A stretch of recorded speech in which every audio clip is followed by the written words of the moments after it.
जय श्री राधे भक्तों, आप सभी का स्वागत है हमारे YouTube चैनल कुमारी उषा ऑफिशियल में। आज के इस वीडियो में हम श्रवण करेंगे पौष पूर्णिमा की पावन व्रत कथा। हिंदू धर्म में पौष पूर्णिमा का बहुत अधिक महत्व है।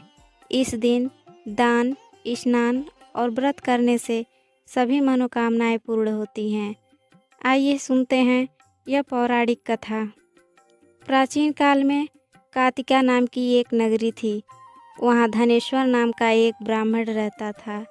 धनेश्वर बहुत ही सदाचारी और धार्मिक व्यक्ति था, लेकिन उसकी कोई संतान नहीं थी। वह और उसकी पत्नी रूपवती इस बात से बहुत दुखी रहते थे। एक दिन एक योगी उस नगरी में आए। वे नगर के सभी घरों से भिक्षा लेते थे, लेकिन धनेश्वर के घर को छोड़ देते थे। धनेश्वर को यह देखकर बड़ा दुख हुआ। एक दिन ही उसने योगी को रोक लिया और पूछा, महात्मन, आप पूरे नगर से भिक्षा लेते हैं, फिर मेरे घर क्यों नहीं आते? योगी ने उत्तर दिया, पुत्र, तुम निसंतान हो। शास्त्रों के अनुसार जिस घर में संतान न हो वहाँ की भिक्षा ग्रहण करना वर्जित है, क्योंकि वह अन्न पतित माना जाता है। मैं तुम्हारा अन्न ग्रहण करके पाप का भागी नहीं बनना चाहता। योगी की बात सुनकर धनेश्वर बहुत दुखी हुआ। उसने योगी से इसका उपाय पूछा। योगी ने कहा, यदि तुम संतान चाहते हो तो वन में जाकर देवी चंडिका की आराधना करो। वे ही तुम्हारी मनोकामना पूर्ण कर सकती हैं। धनेश्वर ने वैसा ही किया। वह वन में चला गया और कठिन तपस्या करने लगा।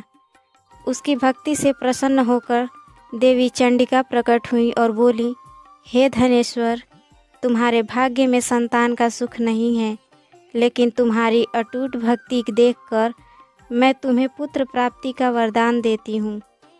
परंतु याद रखना, तुम्हारा यह पुत्र केवल 16 वर्ष तक ही जीवित रहेगा।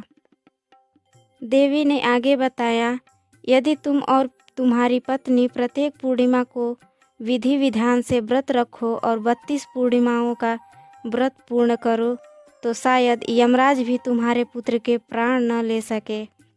धनेश्वर घर लौटा और उसने अपनी पत्नी के साथ मिलकर व्रत शुरू किया। समय आने पर उन्हें एक पुत्र रत्न की प्राप्ति हुई, जिसका नाम उन्होंने देवीदास रखा। बालक जैसे जैसे बड़ा होने लगा, माता पिता की चिंता बढ़ने लगी, क्योंकि वह काल के करीब पहुंच रहा था। जब देवीदास 16 वर्ष का होने वाला था, तब धनेश्वर ने उसे उसके मामा के साथ काशी पढ़ने भेज दिया। रास्ते में एक नगर पड़ा, जहां एक राजा की पुत्री का विवाह होने वाला था। जिस राजकुमार से विवाह होना था वह काना यानी एक आंख से अंधा था। राजकुमार के पिता ने छल करने की सोची और देवीदास को दूल्हा बनाकर मंडप में बिठा दिया ताकि विवाह संपन्न हो जाए। विवाह के बाद देवीदास ने राजकुमारी के दुपट्टे पर लिख दिया कि तुम्हारा विवाह तो मेरे साथ हुआ है, लेकिन जिस राजकुमार के साथ तुम्हें भेजा जाएगा वह एक आंख से काना है। राजकुमारी ने यह पढ़ लिया और उस राजकुमार के साथ जाने से मना कर दिया। इधर 16 वर्ष की आयु पूरी होते ही यमराज के दूत देवीदास के प्राण लेने आए, लेकिन उस दिन पौष पूर्णिमा थी और देवीदास की माता ने घर पर व्रत रखा हुआ था। राजकुमारी, जो अब देवीदास की पत्नी थी, राजकुमारी ने भी अनजाने में पूर्णिमा का महत्व जाना था और पति की रक्षा के लिए प्रार्थना की।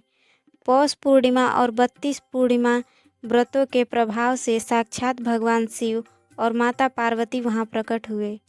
माता पार्वती ने महादेव से प्रार्थना की, हे प्रभु, इस बालक के माता पिता ने श्रद्धापूर्वक पूर्णिमा का व्रत किया है, कृपया इसे जीवन दान दें।